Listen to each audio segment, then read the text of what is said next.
Well, I found myself really conflicted watching the film. I mean, I like the film, but it raised issues for me where I think, which side do I really come down on here? Which I suppose is good. I was offended, deeply offended, disgusted by the mistreatment of the Hindu man praying in the Senate. On the other hand, I thought to myself, the fact is that our kind of constitutional republic grew out of a Judeo-Christian tradition. It's true. It did not grow out of Hinduism. Could it have grown out of Hinduism? I don't know. But the fact is it didn't. And to the extent that India is a democracy today, it's largely, I think, a bequest of Anglo-Indian law and the influence of the British. I'm an Islamicist. I spend a lot of my time arguing for a more sympathetic view of Islam, and I'm willing to argue passionately that Muslims and Christians do, contrary to David French, worship the same God, though they conceive them very differently. I suppose that's maybe a semantic issue, really. But on the other hand, I think to myself, could American constitutionalism have grown out of Sharia? I don't think so, honestly. Now, can Muslims live under our regime? Yes, I think they can. Can they adapt to it? I think they can. But Islam has not, in fact, developed that way historically. Might it yet in the Middle East? I hope. But it hasn't. And is Sharia compatible with an American-style legal system or the common law or even basic human rights? I'm not absolutely sure. As sympathetic as I am, I'm just not sure because it just hasn't evolved that way. I was offended by Pastor Jeffress' remarks when he first made them. I found some of what he had to say in the film sort of, off-putting. On the other hand, I thought, were we fair to him?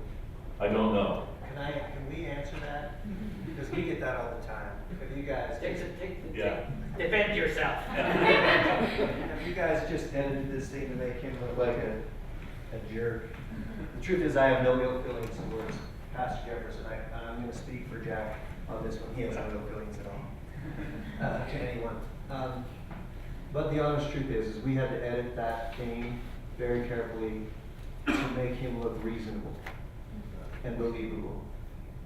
We've got so much footage of him, it was just impossible. And that is the honest truth, and that's the sad truth. But he really did, and at the risk of sounding like I'm judging a certain portion of Christianity, which is the last thing I want to do,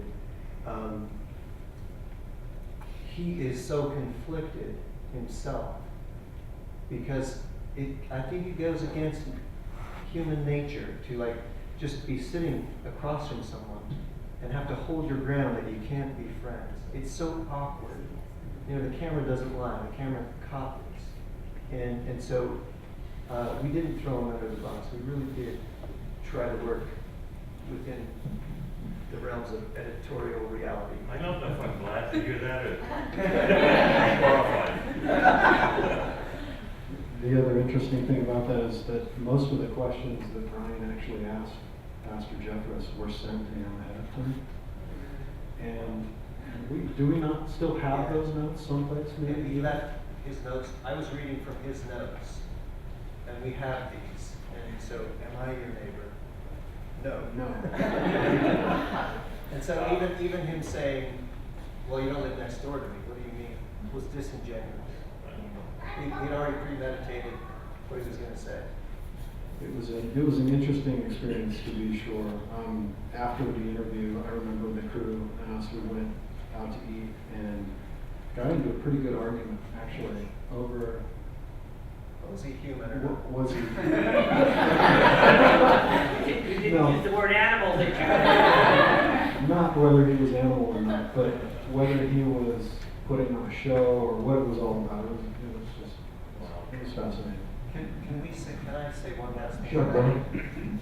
I really want to make this message very clear. Is anyone who knows myself or Jack, we've had this same, certainly we've worked for a couple of years now closely with Randall, so us three know each other and but for the audience, if there are any Christians in the audience or even for the I don't know for who else would be besides Mormon and Christians and a few other people in this geographic region, but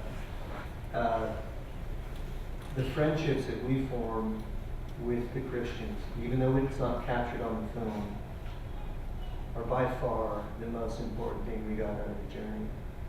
And the love that we developed for the Christians, and that, at the risk of sounding arrogant, the love that they developed for us and the friendships that we've formed over the years is utterly real.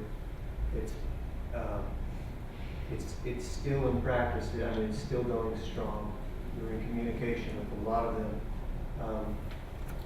My own belief, my own faith in Mormonism was utterly blessed, if I may, or just challenged, but also put to the test in a way, but really elevated because of the friendships of all these other faiths, and particularly the Christians, because we had to deal with them so much, and they were the sworn mortal enemies to begin with. And so when you have your sworn mortal enemy suddenly becoming someone that you start to admire, you know, that's when things get real. And it really got real for us.